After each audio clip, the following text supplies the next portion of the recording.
It's pre-coffee Thursday morning and I've just found out that Ellie's free tomorrow. So we're gonna do a test shoot. We're gonna do some sort of fast food photography. We don't know what yet. It's very last minute, but I'm gonna go through the process between planning, prepping, shooting, post-production, and almost delivery, because obviously she's gonna want the images too for her portfolio.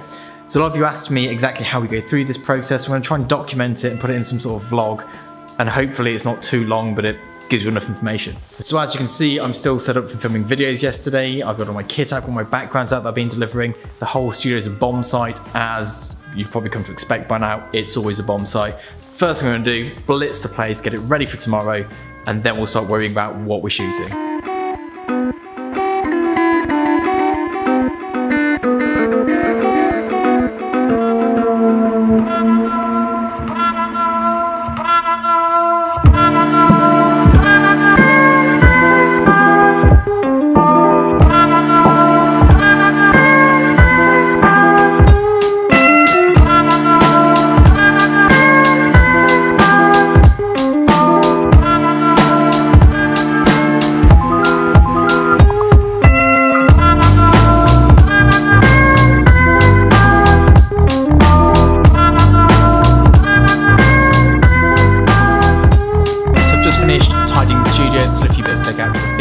Generally speaking, we're in a good place. I'm going to show you around, show what I've got out, because basically the studio is never really tidy because there's always something out. I don't actually have enough space to put everything away. So I just leave out what I think I'm going to need. And this is what I think we'll need for tomorrow. So coffee machine all set up. This will definitely be needed. Got the knives out, a couple of induction pans because not everyone brings induction pans with them. I've got more just in case, but these should get us through. All of that stuff from here is absolutely gone. So the prep tables are ready. So this here is the kitchen area ready for tomorrow's shooting. Then over here I've got some of my backgrounds. It's not the greatest light to show you them in, but we'll be using these for at least one shot tomorrow. And I've got a little bit of content to shoot today that's going to get used for that. I think it's Elinchrom Light chilling out over here. He'll be used tomorrow as well. It's probably as well as today. Again, just a bit of content creation that I need to do. So my tether trolley's all set up. I've got my little toolbox full of light meters, color calibrators, all the little gubbins that you need. I've got some cutlery here that needs to go away. But I think this stuff here, let me see if I can do this one-handed. Hang on. This is like a brand new but vintage cutlery from Habitat that I'm very, very happy with. I bought a load of it for a client recently and I bought some for myself as well. So I'm pretty chuffed with that. Then over here in the jungle, I've got my styling kit, my box of grip. This is sort of like just the stuff that stays out all the time. The stylists bring their own stuff. I've got loads of the grip, but this is like my emergency stuff just because it'll probably be closer than anything else. I've got a little C stands all set up. Got my broncolor lights in the back. My lovely Photix video light that I'm absolutely in love with, waiting there to be used after the shoot. And over here, we've got my salon stand, which I'll be shooting absolutely everything on. My big modifiers, I think we'll need this for the first shot of the day and this big one for the last few shots. And then over here, we've got the flight case of lights, about 12 lights in there, Peli case of cameras, a think tank case full of grip, a couple of soft boxes that we're definitely going to need. We've left all the sandbags out, and that's it. We're good to go really. So whilst Ellie's gone out shopping for food, I've been going through my prop store to see what we have. So I found this that I bought ages ago, and it's a really nice red tray. Let's let that focus a sec. Which I think would be great for the pop art side of things that we're doing. I've got all these nice rustic metals that have been well used, something a bit crisp and clean, and a selection of wood. Now, there's loads of other stuff we're going to bring out for the shoot. This is sort of the starting point. So I'm going to send this over to Ellie, see what her feedback is, and then go from there. So in order for this test shoot to work, there's a couple of things that need to happen. Firstly, we need a mood board. Now, Ellie's really good at this sort of stuff, so she sent me a mood board, actually via an Instagram message with a Pinterest board. And from that, we get an idea of the sort of vibe we're going for. We've got half sort of pub grub, and the other half is pop art. Pop art's quite difficult to say. Now from this, the next step is to create a shot list. And this is sort of a step-by-step guide as to what we're going to do and in which order. Because just having a mood board and starting shooting is just going to lead to procrastination, wasted time, going down rabbit holes. There needs to be a clear idea and a clear shot list. I think we had a 6-shot shot list for this, and I think we achieved 5 of them, which is fine. For a test shoot like today to be worthwhile, I need to achieve 1 portfolio-worthy image. Anything more than that is a bonus, anything less is a wasted day. And for me, my favourite image is this guy here. And that shot alone is worth the entire day's shooting for me. Now, if you're starting out, you're probably going to achieve more, you're probably going to get more images, but 10 years down the line, an image on a test shoot, brilliant.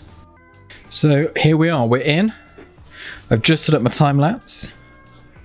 It's going to be running throughout the day, so hopefully that will give us a bit of an insight as to what's going on. I've also set up a video camera over here, and this will be getting a bit more of a detailed shot as to how we're working, how the styling's going, all that sort of jazz, hopefully. If you're watching this video and you can't see these shots, it's because I've messed it up. So I'm just getting yesterday's time-lapse exported. The heating's on. It takes a while to heat this place up, so I have to get in a bit early. Had my first coffee, and I'm just getting ready to start setting up before the stylist gets here. So the first shot of the day is a burger exploding through paper. I'm going to be honest with you, I have no idea how we're going to do this. So I need to start setting up some sort of rig, get the paper out, and find a way to make the burger pop through the paper as such. Hopefully Ellie knows more than I do. I really hope she does.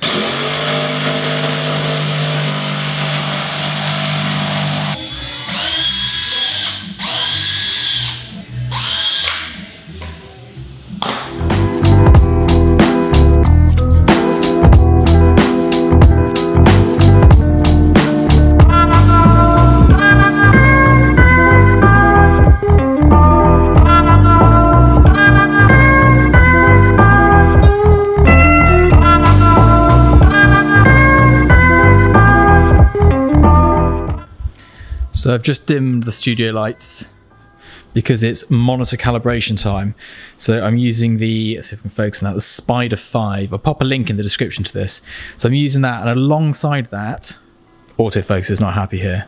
So I'm using the Spider 5, and alongside that, to calibrate my actual camera, I'm using one of these guys here, which you probably can't see because I've turned the lights off. So I've got the X-Rite color checker to calibrate the camera, and then the screen's been calibrated by the Spider 5. I do this at the start of every shoot pretty much because I just want to know that I'm getting what I think I'm getting. It doesn't matter if it's what I'm going to finally end up with, but it's good to know that what you're looking at when tethering on the shoot is the right thing.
So we're almost ready to take the first shot of the day.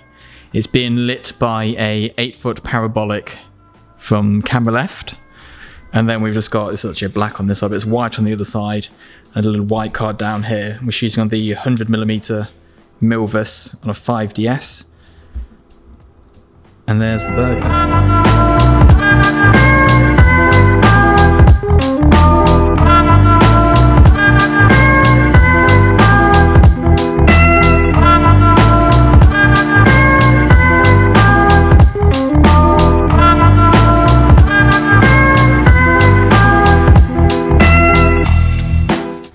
So we're on to the mac and cheese now. This is a bit of a macro shot. So Ellie's down here just tweaking the little pasta babies. And then we've just got the camera up here with a 100mm macro, and then a softbox which is so big, I'm not actually sure what size it is, but it's massive. It's about the size of me with my hands all the way up, so 6 foot softbox.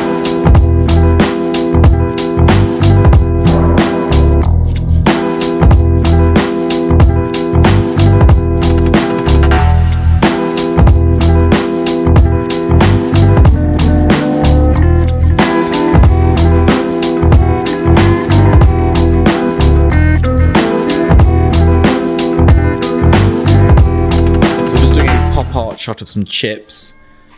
So we've got the big softbox, but with the baffle off, just get a bit more specular light through the center of that. And then I've moved over to a 50mm lens rather than 100. And the chips are just down here. This is the paper. We're not quite sure if it's going to work yet. I've never done a shot like this before. So in true test shoot style, we're going to do this and then get a safety shot as well, just so at least we have something in case I can't make this work in post.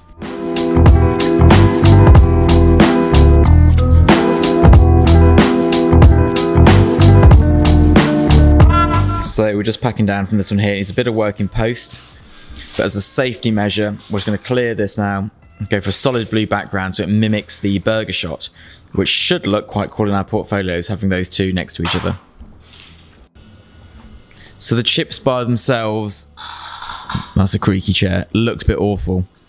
So that's chips by themselves. So Ellie's just had the bright idea to add hot dogs to the mix. So we're going to change the plan slightly. We're going for a bit of a hot dog chip bonanza.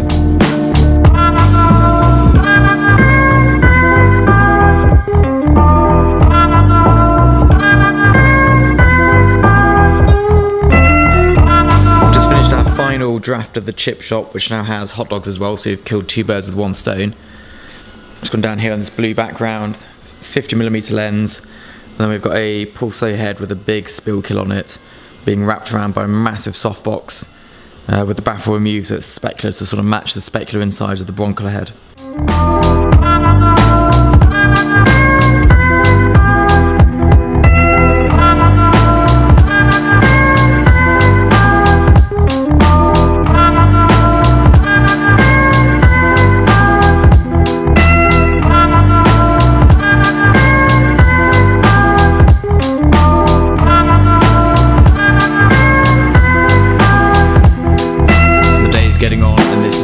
Sort of gastro pub version of the hot dogs after doing the pop art one.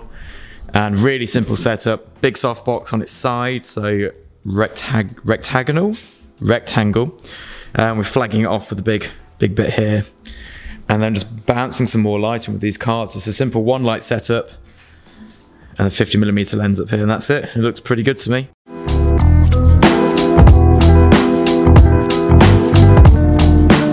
So we're just moving on to what's probably going to be the last shoot of the day, last shot of the day, and that's going to be sort of a bistro pub burger, some sort of like really grubby, good looking food. So we've gone back to the 100mm lens for this because we want to get the burger looking like a proper hero. It's going to really sort of blur out the background. We're going to shoot pretty wide open, f2 to 2.2, somewhere around there. This is sort of the dummy shot at the moment before we do the lighting. We've got some more burgers in the way. But we're pretty tired. So this is definitely going to be the last shot, probably. Almost certainly.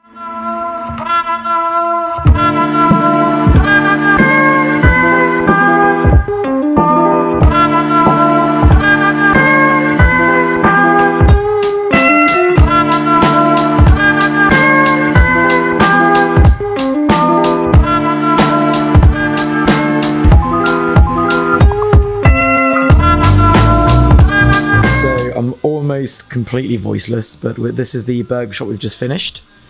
So we've gone for the big old softbox as sort of like a rim light almost. I've then got this guy here coming in, just lighting the side as like an opposing rim light. Sorry, excuse the squeaky voice.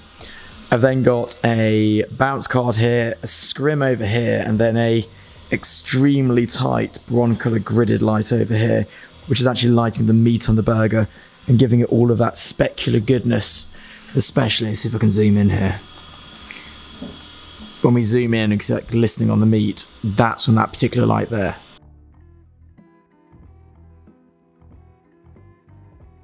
Shoot's all finished now. I've almost got my voice back. I've had to wait a few days to record this bit because by the end of the day, my voice was completely gone. It was a really successful shoot. I think that the loaded hot dogs, the hot dog and chip pop art shot, and the mac and cheese are my favourite three. Those three are definitely going into the portfolio. The burgers, they didn't quite work for me. The last shot, I think we were just too tired and I was too ill to really make a good go of it. And the bursting through the paper, I'm gonna hand it to my retoucher because there's a few things I'm not quite happy with. Less to do with the food and the styling, more to do with the final image. So I've not put any of the sauce, we threw loads of sauce at it.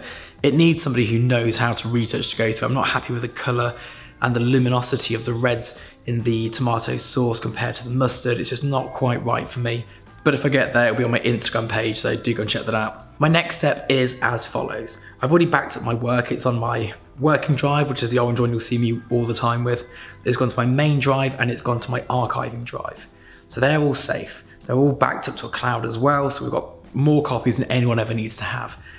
The next thing that I do, I export as WebRes JPEG and FullRes JPEG, and they get sent via WeTransfer to the client with a message saying, and in this case it's the stylist as the client, but the message will say, these are now your images, it's your responsibility to look after them. I don't want to be going in 6 months' time digging them out because it takes time when you have so many images. So they go over there, they have both web and they have both print. And that's a done deal for me. For myself personally, I put a print res TIFF file into a folder and a web res into another folder, which is sort of on my Dropbox for constant use, for like quickly dipping in and out of good images. They won't all go in there, just the 1 or 2 best photos from the day. So I hope you'd enjoy this. If you have, do hit subscribe because as you'll notice behind me, I'm literally setting up to do another shoot now. We're just about to start a drink shoot. I'm going to try and film that. Hopefully learn from some of the mistakes I've made in this one because it was a bit more difficult than I expected. And as we progress, just pop in the comments anything you think I've missed, anything you'd like to know more about. And next time I'm shooting, I'll try and cover that as well. Thank you very much.